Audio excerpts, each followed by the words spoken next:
السلام علیکم ورحمۃ اللہ وبرکاتہ۔ الحمد للہ نحمدہ ونصلی ونسلم علی رسولہ الکریم، اما بعد فاعوذ باللہ من الشیطان الرجیم، بسم اللہ الرحمن الرحیم۔ ان اللہ وملائکتہ یصلون علی النبی یا ایھا الذین آمنوا صلوا علیہ وسلموا تسلیما۔ اللہم صلی علی سیدنا مولانا مأوانا ملجانا محمد وعلی آلہ واصحابہ وبارک وسلم، صلاۃ و سلاما علیک یا سیدی یا رسول اللہ، صلی اللہ تعالی علیک وعلی آلک وسلم۔ حضرات، واٹس ایپ میں، ٹیکسٹ میسج میں اور ٹیلی فون سے بارہا لوگ سوال کرتے ہیں کہ نیو یارک میں شٹ ڈاؤن چل رہا ہے، تو ایسی صورت میں نماز جمعہ کیسے پڑھی جائے، آنے والی عید کیسے ادا کی جائے؟ تو احباب نے اصرار کیا کہ تھوڑی سی تفصیل سے ان دونوں مسئلوں کی وضاحت کی جائے۔ تو اس سلسلے میں میری عرض یہ ہے، آپ بغور سماعت کریں۔ اور ہمیں یہ بھی معلوم ہوا کہ کچھ لوگ دروازہ بند کر کے چند لوگوں کو لے کے نمازیں پڑھتے ہیں مسجد میں، بعض جگہوں میں، اور کچھ لوگ گھروں میں جمعہ پڑھتے ہیں، کچھ لوگ عید کی تیاری کر رہے ہیں، اپنے گھروں میں پڑھیں گے یا کہیں اور، مختلف معاملات سننے میں آ رہے ہیں۔ لہٰذا آپ شرعی روشنی میں آپ میری چند باتیں بغور سماعت کریں۔ در مختار اور عالمگیر میں ہے، تجب صلاۃ العید علی من تجب علیہ الجمعۃ ویشترط للعید ما یشترط للجمعۃ الا الخطبہ، یعنی عیدین کی نماز، عید کی نماز اس پر واجب ہے جس پر نماز جمعہ واجب ہے، اور عید کے لیے وہی شرطیں ہیں جو جمعہ کے لیے ہیں۔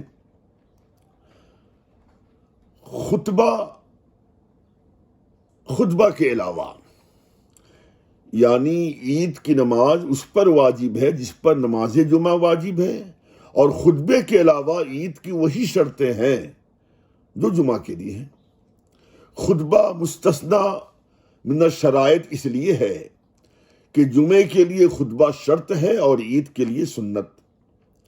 اس کا مطلب یہ ہے کہ جمعے کا خطبہ نہ پڑھا جائے تو جمعے کی نماز ادا ہی نہیں ہوگی، برخلاف اس کے عید میں اگر خطبہ نہ پڑھا گیا تو نماز ہو جائے گی، لیکن ایسا کرنا عند الشرع برا ضرور ہے۔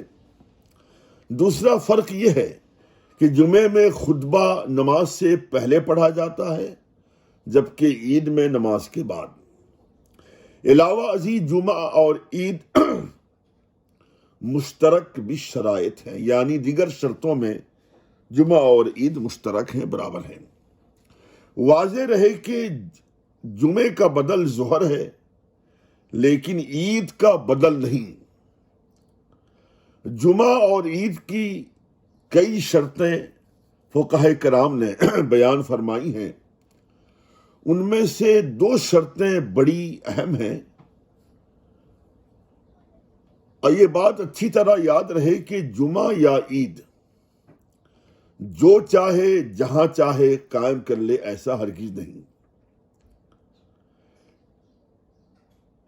شریعت مطہرہ نے اس سلسلے میں اصول و ضوابط وضع کیے ہیں، کیونکہ جمعہ و عیدین پنج وقتہ نمازوں کی طرح نہیں ہے، تو لہٰذا اس کے قیام کا حق ہر ایک کو حاصل نہیں۔ فقہاء کرام فرماتے ہیں اس کے قیام کا حق بادشاہ کو ہے، اور اگر کہیں سلطنت اسلامیہ نہیں ہے تو وہاں صحیح العقیدہ عالم بلد یعنی شہر کے سب سے بڑے عالم کو اختیار ہے، چاہے وہ قائم کرے یا اس کی اجازت سے جمعے کی نماز یا عید کی نماز جمعہ یا عید قائم کیے جائیں۔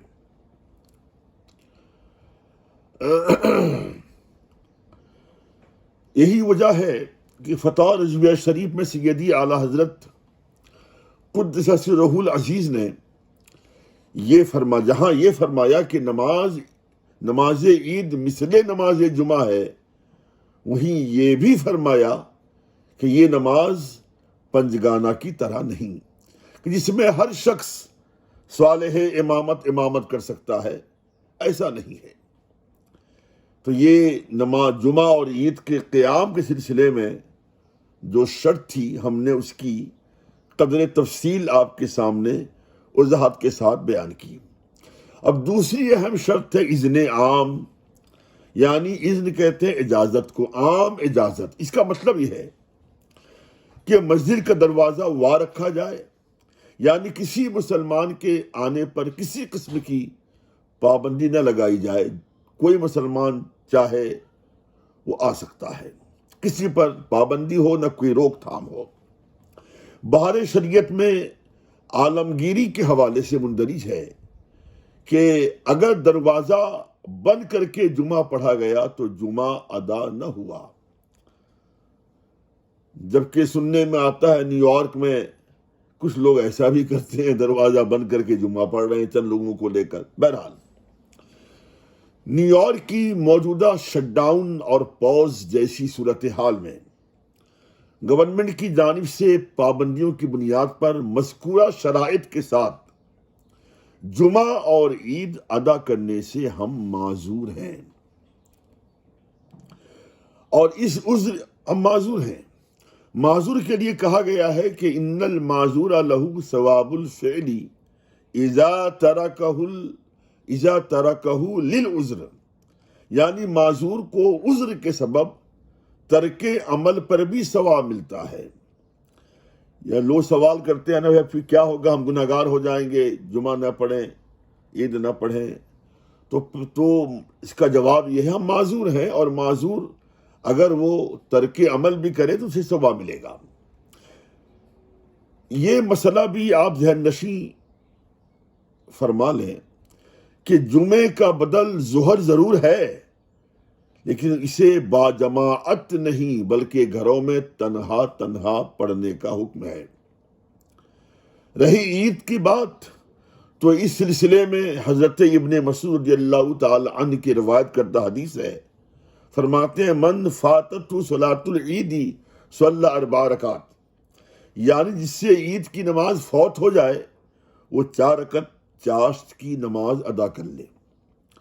الحاصل، لہذا عید کے دن غسل کریں، صاف ستھرا کپڑا پہنیں، عطر و سرما لگائیں، طلوع آفتاب کے 20 منٹ کے بعد اپنے گھروں میں 4 رکعت چاشت کی نماز ادا کریں، درود شریف کا ورد کریں، اور خداوند قدوس کی بارگاہ میں اس کے محبوبوں کے صدقے و طفیل اپنے گناہوں کی معافی چاہیں، اور اس وبائے ناگہانی سے، اس بلا سے نجات حاصل کرنے کی باصمیم قلب دعا کریں۔